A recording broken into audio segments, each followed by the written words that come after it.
వెళ్ళేటప్పుడు సంతోషమే, వచ్చేటప్పుడు సంతోషమే. ఎందుకంటే 18 రోజుల పాటు ఆల్ ఆర్ బెయిలబుల్ కేసెస్ 18 రోజుల పాటు సెంట్రల్ ప్రిజన్లో ఉండవలసిన పరిస్థితి ఏర్పడింది.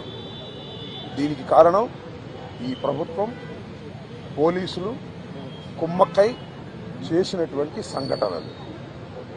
నేను చాలా వివరంగా గుంటూరు వెళ్ళిన తర్వాత మళ్ళా మాట్లాడతాను. నేను అందరికీ ఈ సందర్భంగా నా ధన్యవాదాలు తెలియజేస్తున్నాను. నాకు ఎవరైతే సపోర్ట్ చేశారో ఈ సంఘటనలో, ఎవరైతే మద్దతు పలికారో వారందరికీ నా హృదయపూర్వక ధన్యవాదాలు. అలాగే కొంతమంది మద్దతు పలకలేదు, వారికి కూడా నా ధన్యవాదాలు. వారు ఏమన్నారంటే పెద్ద మాట అన్నారు, దానికి కూడా నేను గుంటూరు వెళ్ళిన సమాధానం చెప్తా.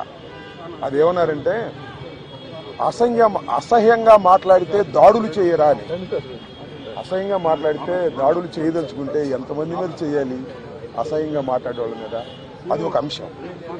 వాళ్ళకు కూడా నేను రేపు నా సమాధానాన్ని తప్పనిసరిగా చెప్తా. 18 రోజులు నన్ను జైల్లో పెడితే నేను భయపడతా అనుకున్నారేమో. భయపడే ప్రశ్న ఈ అంబటి రాంబాబుకు ఉద్భవించదని మనవి చేస్తున్నా. ఎందుకంటే ఈ చంద్రబాబు నాయుడు గారి ప్రభుత్వం వచ్చినప్పుడే జైల్లో ఉండటానికి సిద్ధపడ్డానని కూడా ఈ సందర్భంగా మనవి చేస్తున్నా. నన్ను హింసించాలని, నన్ను జైల్లో పెట్టాలని చంద్రబాబు, లోకేష్ ఎప్పటి నుంచో ప్రయత్నం చేస్తున్నారు. ఎక్కడో దొరికాను, లోపల పెట్టారు. చూద్దాం, టైం విల్ కమ్ అగైన్. పరిస్థితులు మళ్ళా మారతాయి. ఈ పాపానికి వారు పరిష్కారం చేయక తప్పదని కూడా ఈ సందర్భంగా నేను మనవి చేస్తున్నాను. రాజమండ్రి సెంట్రల్ ప్రిజన్ నాకు పట్టుదలను పెంచే ఒక శిక్షణా కేంద్రం అని కూడా ఈ సందర్భంగా నేను మనవి చేస్తున్నాను. మరింత పట్టుదలగా, మరింత కసిగా ఎన్ని కేసులు పెట్టినా, ఎన్ని రోజులు జైల్లో ఉన్నా ఒక్క అడుగు కూడా వెనక్కు వెయ్యను. జగన్మోహన్ రెడ్డి గారి నాయకత్వంలో ఈ కూటమి ప్రభుత్వాన్ని ప్రజాస్వామ్యబద్ధంగా కూల్చేంత వరకు ఈ పోరాటం ఆగదు. ఎన్నిసార్లు జైల్లో పెట్టినా వెనక్కు వెళ్లే ప్రశ్న లేదు. అన్యాయంగా, అక్రమంగా జైల్లో పెట్టారు.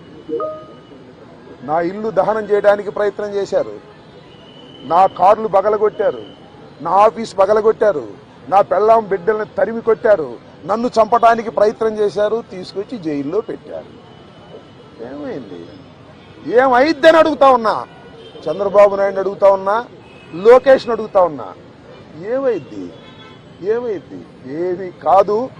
మళ్ళా కాలం గిరున తిరిగి వస్తుంది. అన్నిటికీ సమాధానం ఇవాళ చాలామంది మిత్రులు మాట్లాడారు.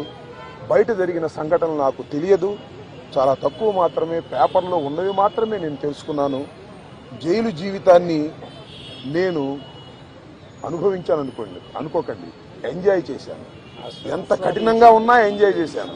ఎందుకంటే ఒక రాజకీయ స్ఫూర్తితో రాజకీయాల్లోకి వచ్చినటువంటి వ్యక్తిని నేను, పట్టుదలగా ముందుకు సాగే వ్యక్తిని జైల్లో పెడితే భయపడిపోయే వ్యక్తిని అంతకంటే కాదు, మరింత ధైర్యంగా పోరాట పటిమతో ముందుకు వెళ్ళేటటువంటి వ్యక్తిని కూడా మనవి చేస్తున్నా.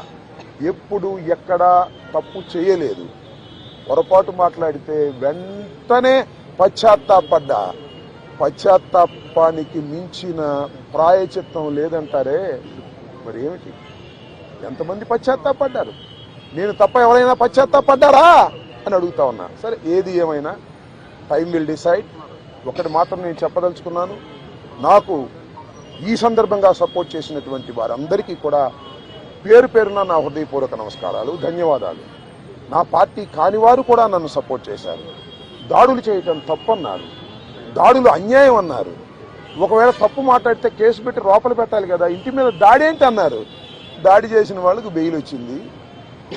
దాడి చేయించుకున్న నాకు 18 రోజుల తర్వాత బెయిల్ వచ్చింది. ఏం చేయగలిగారు? ఏం చేస్తారు? దేనికైనా సిద్ధపడి రాజకీయాల్లో జగన్మోహన్ రెడ్డి వెంట నడుస్తున్నటువంటి వ్యక్తులం. ఆ రోజు రాజశేఖర రెడ్డి వెంట నడిచాం, ఇవాళ జగన్మోహన్ రెడ్డి గారి వెంట నడుస్తాం, తుదకంటూ నడుస్తాం. బొందిలో ప్రాణం ఉన్నంత వరకు జగన్ వెంట నడుస్తాం. ఏ విషయాన్నైనా, ఎన్ని కుట్రలనైనా ఎన్ని కుతంత్రాలనైనా ఎదుర్కోవడానికి సిద్ధంగా ఉన్నామని కూడా ఈ సందర్భంగా మనవి చేస్తున్నాను. అందరికీ నా హృదయపూర్వకమైన ధన్యవాదాలు ఈ సందర్భంగా తెలియజేసుకుంటున్నాను. మళ్ళా రేపు వివరంగా గుంటూరులో ప్రతి విషయం గురించి కూడా నేను మాట్లాడతాను. ఇంకో అడిగితే అడగండి.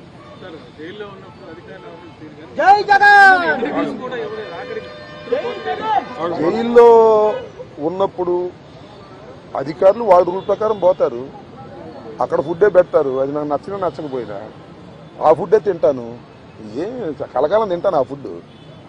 ఆ పెట్టిన ఫుడ్ నాకు నచ్చలేదు, ఎందుకంటే కొద్దిగా డబ్బులు ఉండవాళ్ళం కదా, మంచి ఫుడ్ తింటాం. జైల్లో మంచి ఫుడ్ కావాలంటే వస్తుందా? కోర్టు వారు నాకు ఆర్డర్ ఇవ్వలేదు. ఓకే, జైలు అధికారులు వారి ప్రవర్తన వాళ్ళది, వాళ్ళు నాకేమో స్పెషల్గా ఏం చూడాల్సిన అవసరం కూడా నేను ఎప్పుడు కోరుకోలేదు, కోరుకోను కూడా.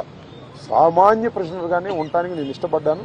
కోర్టు ఆర్డర్ ఇస్తే బయట భోజనం తిన్నాం అనుకున్నాం, కోర్టు ఆర్డర్ ఇవ్వలేదు, లోపల భోజనమే తిన్నాం. కొద్దిగా చిక్కినట్టున్నా, అయినా ఏం కంగారేం లేదు, ఏం ఇబ్బంది కూడా ఏమి లేదు.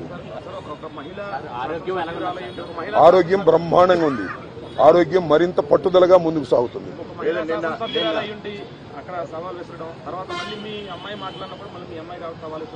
సరే, ఇప్పుడు వాళ్ళ గురించి వాళ్ళని ఉపయోగం ఉంది. చంద్రబాబు మానిటర్ చేశాడు, లోకేష్ మానిటర్ చేశాడు దాడిని. కరెక్ట్ గా చెప్తున్నా నేను, చంద్రబాబు లోకేష్ మానిటర్ చేశారు దాడిని. 7 గంటల సేపు నా ఇంటి దగ్గర దాడి జరిగింది. 7 అవర్స్ పోలీసులు ఉన్నారు అక్కడ. ఇంతకన్నా ప్రజాస్వామ్యంలో ఏం కావాలి చెప్పండి, నాకు అర్థం కాల. 5 గంటలకు వచ్చి 12 గంటలకు వెళ్ళారు. తెలుగుదేశం కార్యకర్తలనండి, దుండగులనండి, దుర్మార్గులనండి, గంజాయి బ్యాచ్ అనండి, పోలీసులందరూ అక్కడే ఉన్నారు. వాళ్ళ సమక్షంలోనే దాడి జరిగింది, వాళ్ళ రక్షణలోనే దాడి జరిగింది. మీ అందరికీ తెలుసు, నేను ప్రత్యేకంగా చెప్పాల్సిన అవసరం లేదు. బట్ నేను 11వ తారీఖున రాత్రి 10:20 నేను అరెస్ట్ అయిన దగ్గర నుంచి ఇప్పుడు వరకు ఏం జరిగిందో బయట ప్రపంచంలో నాకు లిటిల్ నాలెడ్జ్ ఉంది. అంటే పేపర్ నాలెడ్జ్ తప్ప నాకు ఎవరు ఏమీ నాలెడ్జ్ ఇవ్వలేదు. కాబట్టి ఈ నాలెడ్జ్ అంతా తెలుసుకుని రేపు చాలా వివరంగా, చాలా సుదీర్ఘంగా నేను నా ఆవేదననండి, నా కోపం అనండి, నా బాధ అనండి, నా ఆర్గ్యుమెంట్ అనండి ప్రజల ముందు పెడతాను. ఎందుకంటే ప్రజల ముందు ఎందుకు పెట్టాలంటే ప్రజలకు అర్థం కావాలి, నేనేమిటో తెలుసు. అయినా ఇప్పుడు జరిగినటువంటి సంఘటనలో చాలా పత్రికలు రాసినాయి కదా నా మీద, వాటన్నిటికీ ప్రజలకు చెప్పుకోవలసినటువంటి బాధ్యత నాకు ఉంది. కాబట్టి రేపు చాలా క్షుణ్ణంగా చెప్తాను. చెప్పండి.